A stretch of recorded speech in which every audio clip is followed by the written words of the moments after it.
Hi everyone. In this set, we are given that 12 people, Aman, Bharti, Charu, and so on. Okay, which is nothing but A to L, है ना? A to L study in three different classes, that is class 10th, class 11th, and class 12th. Each class has exactly 4 students. Okay, exactly 4 students. Each student studies exactly one subject out of physics, chemistry, and maths. Okay, exactly one. Each subject is allotted to exactly 4 students such that each class has at least one student corresponding to each subject. Okay, बहुत ही important point है ये. Each class has at least one student corresponding to each subject. ठीक है, अब ध्यान से समझना. वैसे अगर हम क्लास 10th की बात करें, ठीक है, क्लास 10th में मुझे पता 4 स्टूडेंट्स होंगे, हमें यहाँ पर गिवन है each class has exactly 4 students. ठीक है, ये हमारे पास 4 स्टूडेंट्स हैं. ठीक है, अब इनमें से किसी एक स्टूडेंट का हमारा सब्जेक्ट फिजिक्स होगा, किसी एक स्टूडेंट का हमारा मींस डिफरेंट स्टूडेंट का है ना, किसी एक डिफरेंट स्टूडेंट का हमारा सब्जेक्ट केमिस्ट्री होगा, एंड किसी एक हमारे डिफरेंट स्टूडेंट का यहाँ पर सब्जेक्ट मैथ्स होगा, है ना. ये हम क्यों ले रहे हैं, क्योंकि देखो हमें यहाँ पर क्या गिवन है, each class has at least one student. Okay, at least one student corresponding to each subject, है ना. जैसे हमारे क्लास 10th के हमारे जो ये 4 स्टूडेंट्स हैं, तो इनके पास हमारा मींस फिजिक्स हमारा एटलीस्ट वन टाइम होना चाहिए, केमिस्ट्री एटलीस्ट वन टाइम होना चाहिए, एंड मैथ्स हमारा एटलीस्ट वन टाइम होना चाहिए. अब जो यहाँ पर हमारा 4th स्टूडेंट बचा है, अब इसका सब्जेक्ट हमारा या तो फिजिक्स होगा, या तो केमिस्ट्री होगा, या तो मैथ्स होगा. ठीक है, अब ध्यान से समझना. ठीक है, ये तो बहुत ही कॉमन इन्फॉर्मेशन है, इतना आप डायरेक्ट इन्फॉर्मेशन को रीड करके समझ सकते हैं. ठीक है, बट एक चीज यहाँ पर समझ कर देखना. अब क्लास 11th का भी केस सेम होगा, फिजिक्स, केमिस्ट्री, मैथ्स, और एक यहाँ पर आ जाएगा फिजिक्स, केमिस्ट्री और मैथ्स. Same with class 12. ठीक है, same with class 12, physics, chemistry, maths, और जो 4th स्टूडेंट होगा उसका सब्जेक्ट हमारा फिजिक्स होगा, केमिस्ट्री होगा, या तो मैथ्स होगा. ठीक है, अब एक चीज अगर आप देखेंगे, तो यहाँ पर जो हमारे फिजिक्स, केमिस्ट्री, मैथ्स है ना, जो मीन्स हमारे तीनों क्लासेस के जो हमारा 4th स्टूडेंट है, यहाँ पर अगर हम देखें तो यहाँ पर हमारा यहाँ पर भी फिजिक्स एटलीस्ट टाइम मीन्स जो हमारी ये जहां पर मैंने हाईलाइट किया है ना, मीन्स ये 3 स्पेसेस अगर आप देखें, ठीक है, जहां पर मैंने हाईलाइट किया, यहाँ पर भी फिजिक्स हमारा at least time, at least one time, chemistry हमारा at least one time, and maths हमारा एटलीस्ट वन टाइम आना चाहिए. अब ये मुझे कैसे पता चला, देखो मैं आपको बता देता हूँ. ठीक है, मैं आपको बता देता हूँ ये चीज. हमें यहाँ पर क्या गिवन था, each subject is allotted to exactly 4 students, है ना. Each subject is allotted to exactly 4 students. Let's say class 10th का हमारा जो यहाँ पर स्टूडेंट है, 4th स्टूडेंट, उसका सब्जेक्ट हमारा फिजिक्स है. अब क्या फिजिक्स मेरा यहाँ पर एंड यहाँ पर आ सकता है, सोचकर देखना थोड़ा सा. लेट्स से अगर मैंने यहाँ पर भी फिजिक्स रख लिया, तो यहाँ पर अगर आप देखें तो फिजिक्स हमारा टोटल कितने टाइम्स आ जाएगा, 1 2 3 4 5. बट हमें क्या गिवन है, each subject is allotted to exactly 4 students, है ना. तो ये केस हमारा पॉसिबल नहीं होगा. ओके, तो यहाँ पर फिजिक्स अब हमारा रिपीट नहीं हो सकता. सेम अगर मैंने यहाँ पर केमिस्ट्री ले लिया, तो केमिस्ट्री अब मेरा यहाँ पर नहीं आ सकता. ओके, फिजिक्स भी यहाँ पर नहीं आ सकता. तो यहाँ पर क्या ऑप्शन बचा मेरे पास, दैट इज ओनली मैथ्स.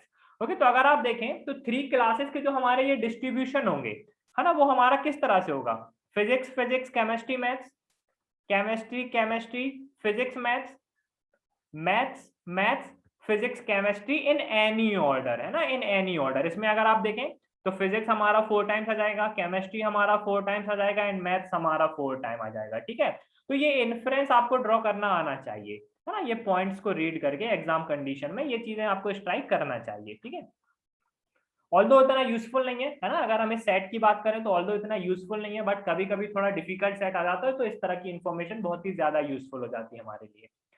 आगे इन्फॉर्मेशन पर आते हैं. अमन इज नॉट अलॉटेड मैथ्स. ठीक है, तो हमें पता है अमन इज, मैं ए लिख देता हूँ ना, क्योंकि मुझे पता है यहाँ पर A to L है. ठीक है, तो Aman is not allotted maths and does not study in class 10th. ठीक है, तो इसका हमारा जो सब्जेक्ट है वो हमारा मैथ्स नहीं है, और क्लास भी इसका हमारा 10th नहीं है. Okay fine. Bharti is allotted physics, Bharti is allotted physics, and Farhan is allotted chemistry, Farhan is allotted chemistry. Fine. इधर चारू और Gaurav study in the same class as Farhan. ठीक है, अभी मुझे फरहान का क्लास नहीं पता है. ठीक है, ना ही मुझे चारू एंड गौरव का क्लास पता है अभी. Kamal who is allotted physics. Okay, Kamal who is allotted physics study in the same class as Dishank. Okay, the class is not 12th, है ना. तो इनका हमारा पता है हमारा क्लास सेम है, बट इनका हमारा जो क्लास है वो 12th नहीं है.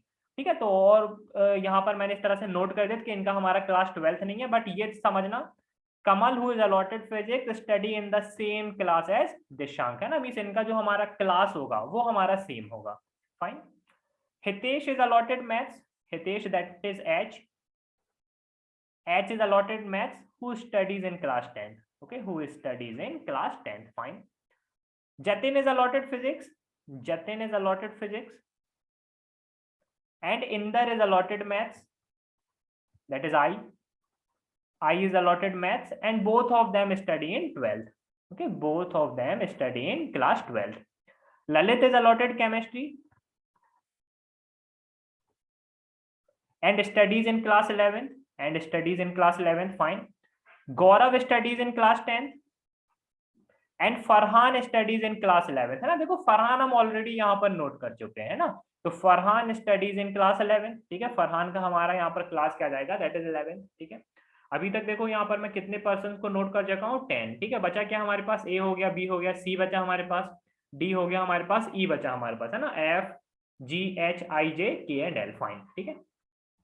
The number of people who study in class 10th and are allotted physics is 2, ठीक है। ये देखो क्या इंफॉर्मेशन गिवन है यहाँ पर हमें, यहाँ पर हमें गिवन है कि जो हमारा क्लास 10th के हमारे जो 4 सब्जेक्ट्स हैं उसमें से हमारे पास 2 सब्जेक्ट्स हमारे फिजिक्स हैं और केमिस्ट्री एंड मैथ्स हमारा 1 टाइम है ना। ये हमें यहाँ पर गिवन है, the number of people who study in class 10th and are allotted physics is 2, है ना, मींस फिजिक्स हमारा 2 टाइम्स आ जाएगा। ओके, तो जो यहाँ पर आप ये फर्स्ट डिस्ट्रीब्यूशन देख रहे हैं, that is physics, physics, chemistry, maths, ये हमारे किसका डिस्ट्रीब्यूशन है, दैट इज क्लास 10th का, है ना, ये हमारे क्लास 10th का डिस्ट्रीब्यूशन है। ओके, ये आ गया हमारे पास। ओके, अब देखो मुझे यहाँ पर पता है कि हमारे पास कमल दैट इज के एंड डी, है ना, यहाँ पर 4th पॉइंट पे, ठीक है। के एंड डी का हमारा क्लास सेम है, बट इनका हमारा क्लास यहाँ पर क्लास 12th नहीं है, ठीक है। इनका हमारा जो क्लास है वो हमारे पास यहाँ पर क्लास 12th नहीं है। ओके फाइन, ठीक है। फरहान का मुझे पता है क्लास हमारा 11th है, ठीक है। और यहाँ पर के एंड डी का क्लास हमारा सेम है, ठीक है। अब देखो फरहान का यहाँ पर कोई इन्फॉर्मेशन था हमारे पास, यस, है ना, 3rd इन्फॉर्मेशन, इधर चारू और Gaurav study in the same class as Farhan. Farhan का क्लास मुझे पता है 11th, और गौरव का अगर आप क्लास देखेंगे तो क्लास हमारा क्या है, इसका 10th, है ना। आप देख सकते हो यहाँ पर गौरव का हमारा क्लास क्या है, दैट इज 10th। ओके, तो इसका क्लास एंड फरहान का क्लास तो हमारा सेम नहीं है, तो ऑब्वियस है कि चारू का हमारा क्लास जो होगा वो फरहान के क्लास की तरह सेम होगा, है ना, दैट इज क्लास 11th, क्योंकि हमें गिवन है यहाँ पर इधर चारू और Gaurav study in the same class as Farhan. Okay, तो गौरव का क्लास तो सेम नहीं है, तो चारू का क्लास हमारा सेम होगा, तो चारू का हमारा यहाँ पर क्लास क्या जाएगा, that is class 11th। Okay, Charu का हमारा क्लास क्या जाएगा, दैट इज क्लास 11th, ठीक है। अब हम 4th पॉइंट पर आते हैं, ठीक है, इसको मैं अच्छे से नोट कर देता हूँ, 1 मिनट, ठीक है। अब हम यहाँ पर अपने 4th पॉइंट पर आते हैं। मुझे पता है कमल एंड दिशांक, है ना, दैट इज के एंड डी का हमारा क्लास सेम है, इनका क्लास हमारा 12th नहीं है, ठीक है। अब ध्यान से समझना, क्या इनका क्लास मेरा 11th हो सकता है, लेट्स से इन दोनों का क्लास मैंने 11th रखा है ना, क्योंकि दोनों का क्लास सेम है। अब आप 11th देखो कितने टाइम्स आ चुका है, 1 2 3 4 एंड 5, बट मुझे यहाँ पर क्या गिवन था, each class has exactly 4 students, है ना, तो ये केस हमारा पॉसिबल नहीं है, ठीक है, ये केस हमारा पॉसिबल नहीं है, मींस यहाँ पर 11th भी नहीं आ सकता, तो एक ही ऑप्शन बचा हमारे पास, दैट इज 10th। ओके, एक ही ऑप्शन बचा हमारे पास, दैट इज 10th, ठीक है। तो 10th आप यहाँ पर देख सकते हो, 10th हमारे पास कितने टाइम्स आ चुका है, दैट इज 4 टाइम्स, है ना। मैं यहाँ पर हाईलाइट कर देता हूँ 1 2 3 4, ठीक है, मींस क्लास 10th के जो हमारे 4 स्टूडेंट्स है वो हमें पता चल गए। अब क्लास 10th का हमारा ब्रेकअप कुछ इस तरह से है सब्जेक्ट्स का, that is physics, physics, chemistry, maths. Okay, तो यहाँ पर फिजिक्स हो चुका है, यहाँ पर मैथ्स हो चुका है, मींस यहाँ पर हमारे पास फिजिक्स एंड केमिस्ट्री आ जाएगा इन एनी ऑर्डर। ओके, यहाँ पर हमारे पास फिजिक्स एंड केमिस्ट्री आ जाएगा इन एनी ऑर्डर, ठीक है, ये हो गया हमारे पास, ठीक है। अब देखते हैं आगे क्या इन्फॉर्मेशन हम यहाँ पर यूज कर सकते हैं, ठीक है। क्लास 11th का अगर मैं देखूं यहाँ पर, ठीक है, क्लास 11th पे जरा फोकस करना, मैं यहाँ पर कलर चेंज कर देता हूँ। ये हमारा क्लास 11th यहाँ पर है, क्लास 11th यहाँ पर है, क्लास 11th यहाँ पर है, ठीक है। एक और स्टूडेंट अभी हमारा क्लास 11th का होगा, ठीक है। अब क्लास 11th का अगर आप देखें तो केमिस्ट्री हमारा ऑलरेडी 2 टाइम्स आ चुका है ना, दैट इज क्लास 11th में फरहान है, एंड क्लास 11th में हमारे पास दैट इज एल, एल कौन है, दैट इज ललित है ना। तो इन दोनों का सब्जेक्ट हमारा सेम है, दैट इज केमिस्ट्री। ओके, तो ये वाला जो हमारा ब्रेकअप होगा, that is chemistry, chemistry, physics and maths, ये हमारे क्लास 11th का ब्रेकअप आ जाएगा, and maths, maths, physics, chemistry. Okay, maths, maths, physics, chemistry, ये हमारे क्लास 12th का ब्रेकअप हो जाएगा, ठीक है। तो क्लास 11th का अगर हम देखें तो फिजिक्स, केमिस्ट्री, केमिस्ट्री तो हो गया हमारे पास, ठीक है।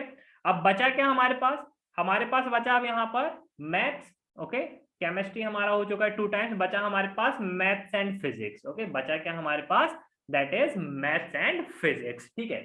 अब देखो काफी स्टूडेंट यहाँ पर एक चीज को यहाँ पर कंसीडर नहीं करते, ठीक है, मैं आपको एक इंपॉर्टेंट पॉइंट यहाँ पर बताता हूँ। मुझे पता है सभी सब्जेक्ट्स मेरे कितने टाइम्स आएंगे, दैट इज 4 टाइम्स, है ना। अब एक चीज आप यहाँ पर फिजिक्स पे फोकस करना, ठीक है, मैं उसको यहाँ पर हाईलाइट भी करते चलता हूँ, ठीक है।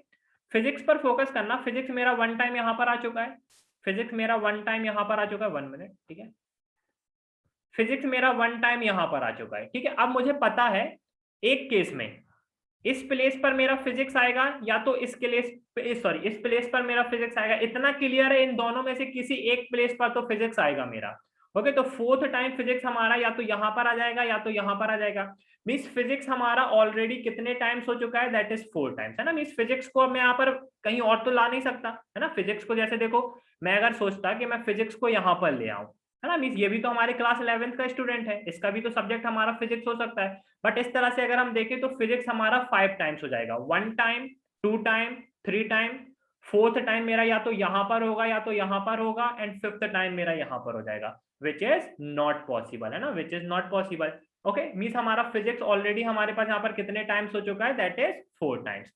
तो यहाँ पर अगर हम देखें तो क्लास 11th का हमारा फिजिक्स तो हमें चाहिए, ओके, क्लास 11th का हमारा फिजिक्स तो हमें चाहिए, यहाँ पर पॉसिबल नहीं है, यहाँ पर पॉसिबल नहीं है, यहाँ पर पॉसिबल नहीं है, यहाँ पर पॉसिबल नहीं है, सिर्फ बचा हमारे पास बी, है ना, सिर्फ हमारा बी बचा, जिसका सब्जेक्ट हमारा फिजिक्स है, तो ऑब्वियस है कि बी हमारा क्लास 11th का स्टूडेंट होगा, है ना, तभी हम अपने यहाँ पर क्लास 11th में फिजिक्स को एटलीस्ट 1 टाइम ला पाएंगे, ओके। तो ये हमारा क्लास 11th का स्टूडेंट हो जाएगा। 11th हो गया हमारे पास, ठीक है। क्लास 11th अगर देखें तो हमारे पास 4 टाइम्स आ गया, ठीक है, तो ये हमारे पास क्लास 12th आ जाएगा, यहाँ पर भी ये हमारे पास क्लास 12th आ जाएगा, ठीक है। यहाँ पर मेरा मैथ्स नहीं है ना, यहाँ पर मेरा मैथ्स नहीं है, ठीक है। अब देखो यहाँ पर मेरा मैथ्स आ जाएगा, है ना, जो हमारा सी है इसका हमारा सब्जेक्ट मैथ्स आ जाएगा, क्योंकि मुझे पता है क्लास 11th का हमारा ब्रेकअप रखना है, 2 time chemistry, 1 time physics, 1 time maths, है ना। तो यहाँ पर देख सकते हो फिजिक्स यहाँ पर हो गया, केमिस्ट्री यहाँ पर हो गया, केमिस्ट्री यहाँ पर हो गया, मैथ्स हमारा यहाँ पर आ जाएगा, ठीक है, ये हो गया हमारे पास। अब ये बाकी स्टूडेंट जो हमारे बच्चे वो क्लास 12th के हैं, ठीक है। क्लास 12th का अगर हम देखें तो फिजिक्स यहाँ पर हो चुका है, मैथ्स हमारा यहाँ पर हो चुका है। अब मुझे पता है क्लास 12th में मुझे मैथ्स को 2 टाइम्स रखना है ना, क्लास 12th में मैथ्स को मुझे कितने टाइम्स रखना है, 2 टाइम्स। तो मैथ्स या तो मेरा यहाँ पर आएगा या तो यहाँ पर आएगा, बट यहाँ पर आ नहीं सकता मेरा मैथ्स, है ना, यहाँ पर मेरा मैथ्स पॉसिबल नहीं है, ठीक है। तो क्लास 12th का जो हमारा एक और मैथ्स है वो हमारा यहाँ पर आ जाएगा, फिजिक्स यहाँ पर हो चुका है, ये हमारा केमिस्ट्री आ जाएगा, ठीक है। तो इस तरह से अगर आप देखें तो हमारा ये पूरा हमारा आप कह सकते हैं टेबल कंप्लीट हो चुका है, ठीक है। सभी सब्जेक्ट्स हमारे 4 टाइम्स हैं, ठीक है। सभी क्लासेस में हमारे 4 स्टूडेंट्स हैं, और जो बाकी कंडीशंस गिवन थी वो भी हम यहाँ पर सेटिस्फाई कर चुके हैं। क्वेश्चंस पर आ जाते हैं हम, ठीक है। Who among the following is allotted maths and is studying in class 11th? Okay. Option use कर लेते हैं डायरेक्ट। ई देखो मैथ्स क्लास 12th, ये नहीं है। ए देखें केमिस्ट्री 12th, नो। सी देखें मैथ्स एंड 11th, है ना। सी का अगर हम देखें चारू का class maths and class 11th, okay. तो who among the following is allotted maths and is studying in class 11th, that is Charu. Gaurav का भी आप चेक कर लो, है ना, फिजिक्स और केमिस्ट्री इन क्लास 10th है। That 2 students studying physics in class 10th था, ओके। क्लास 10th के अगर हम 2 स्टूडेंट्स देखें जो हमारे फिजिक्स यहाँ पर है, एक तो मुझे पता है के है, ओके, दूसरा हमारा या तो डी होगा हमारा या तो हमारे पास जी होगा, है ना, डी और जी। तो डायरेक्ट आंसर हो जाएगा option number 4, that is can not be determined. What is the correct subject and class combination of Eric, that is E. Subject maths class 12th, subject maths class 11th, no. Chemistry no, chemistry no, answer again none of the above. Which of these pairs definitely do not study the same subject? Gaurav and Bharti, that is G and B. G and B, यहाँ पर अगर हम देखें तो हमें इनका subject अभी पता नहीं, ठीक है। दिशांक एंड गौरव, दिशांक एंड गौरव, ठीक है, यस ऑब्वियस है, ठीक है, इनका हमारा सब्जेक्ट डिफरेंट है। E and C, E and सी का सब्जेक्ट सेम है। A and D, A and D, A and D का हमारा यहाँ पर सब्जेक्ट सेम हो सकता है ना, क्योंकि हमें यहाँ पर डेफिनेटली बोला गया।